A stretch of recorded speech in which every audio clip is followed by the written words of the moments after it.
En este caso, como les había dicho, vamos a dar la opinión sobre algún tema en particular. Y aquí lo que estamos teniendo en cuenta son algunas frases. I think, to be honest, I think, in my opinion, as I see it. Son diferentes expresiones que podemos utilizar al momento de dar nuestra opinión, de comenzar a dar nuestra opinión.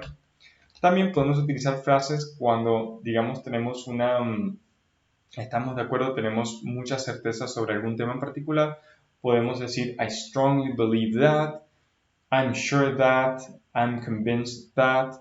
Y eso es, obviamente, sigue siendo nuestra opinión, que puede ser que no esté totalmente correcto, pero podemos utilizar estas frases y nos va a ayudar a tener mayor certeza del tema que estamos hablando. Evaluation, que es la evaluación. Recuerden que aquí estamos hablando sobre evaluar la opinión de otra persona, ¿cierto? No estamos hablando de nuestra opinión sobre la opinión de otras personas. En este caso vamos a tener expresiones de agreement, ¿cierto? Cuando estamos de acuerdo. That's true, y ahí uno debe seguir explicando por qué considera que eso es verdad. I couldn't agree more, or I couldn't agree with you more. Expresiones que podemos utilizar para demostrar que estamos de acuerdo. Y también disagreement, cuando no estamos de acuerdo.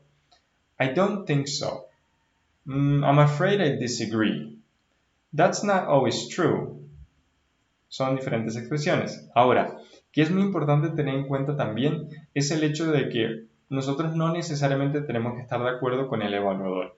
Si el evaluador nos plantea una situación de la cual no estamos de acuerdo, nosotros podemos estar en desacuerdo, podemos decir I don't think so, I'm afraid I disagree, siempre obviamente siendo amable y utilizando expresiones de respeto hacia la otra persona, pero lo podemos hacer porque, como les dije anteriormente, ellos no van a evaluar si estás respondiendo de forma correcta o no, sino que evalúan lo que estás diciendo, las expresiones sobre el tema si lo sabes dominar.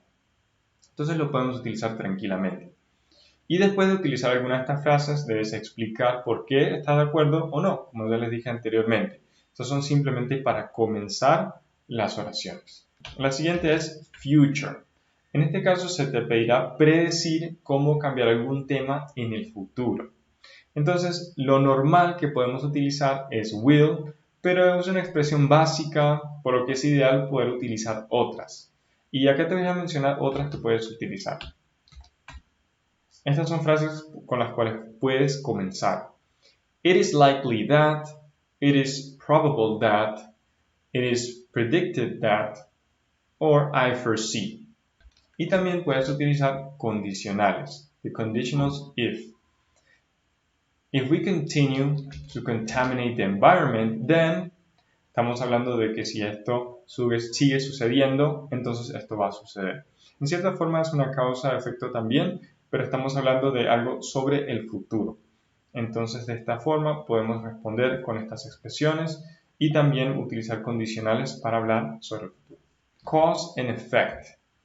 En este cause and effect se te puede preguntar sobre la causa de alguna situación y los efectos que esto tiene en esa situación. Entonces, ¿qué expresiones podemos utilizar acá? Podemos utilizar because, as a result, due to, as a consequence. Entonces utilizamos algunos conectores que nos van a permitir expresar cuál es la causa o cuál es el efecto de tal situación. Vamos a ver una pregunta y un ejemplo. How does social media influence how people behave? Esa es la pregunta. Vamos a la respuesta. I believe social media has a big influence on how people behave due to the amount of time people spend there. Fíjense cómo utilizamos el due to para hablar sobre ese efecto que tiene, ese efecto que tiene en estar en las redes sociales, ¿cierto? Entonces podemos ver que podemos utilizar estas expresiones para poder explicar sobre una causa o un efecto que tiene, en este caso, el uso de las redes sociales, o en otros casos, lo que sea que tengamos que escribir o explicar cuál es la causa o el efecto. Como dice hypothetical, sabemos que es una situación hipotética. Puede que te pregunten sobre una situación que no es real, que puede llegar a pasar o que no. Y lo que vamos a estar utilizando aquí es un condicional también, en este caso el segundo condicional, second conditional. es if plus simple past plus would plus infinitive. Y veamos un ejemplo que podemos utilizar aquí.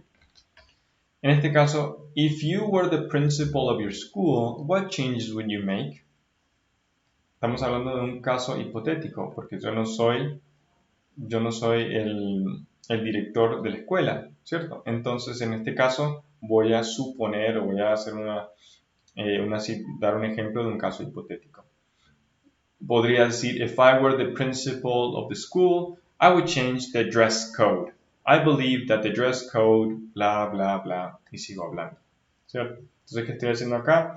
Estoy utilizando la misma expresión que utilizaron en la pregunta, que es el segundo condicional, respondiendo y sigo dando mi respuesta teniendo en cuenta el tema, dando el porqué, dando ejemplos, y esto obviamente me va a dar mucho de qué hablar sobre este tema en específico. Compare and contrast.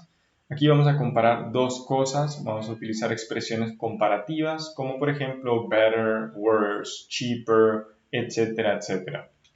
Y algunas frases que podemos utilizar, en este caso vamos a ver un ejemplo en específico. Dice, do you think children should be introduced to cell phones at an early age, or should they wait until they are older? Fíjense cómo ya estamos utilizando palabras, expresiones comparativas, y una respuesta podría ser, I believe children should be given a cell phone at an older age because, y ya de esta forma lo que estamos haciendo es respondiendo utilizando comparativos para poder hablar de este tema. Entonces, este es el tipo de preguntas que son comparativos. Aquí, ¿cómo eran las cosas antes y cómo han cambiado? Ese tipo de preguntas es muy común. Y si nos preguntan, how has technology changed in your country in the past few decades? Entonces, ¿qué estamos hablando? ¿Cómo ha cambiado la tecnología en un tiempo determinado? En este caso vamos a poder utilizar expresiones como tiempos verbales, como el pasado simple, used to, would, present perfect continuous. Si habláramos en el simple past, podría decir in the past, people sent postal mails, y de esta forma, ¿qué estamos haciendo? Estamos hablando sobre el pasado utilizando el simple past. Podríamos decir también people used to call once in a while to their family members. Used to call, estamos utilizando used to, or would call once in a while, también podemos utilizar would. Now there has been a movement towards interconnectedness, y estamos utilizando present perfect continuous para hablar de cómo ha ido cambiando lo que es la conectividad o la tecnología en estos últimos años. Entonces, fíjense cómo estamos hablando en el pasado utilizando simple past, used to, would, y para hablar sobre cómo ha ido cambiando la tecnología, podemos utilizar el present perfect continuous, y hasta inclusive podríamos predecir cómo sería el futuro, entonces ya utilizando las expresiones de will y todo lo que habíamos visto en la sección que eran de preguntas tipo future.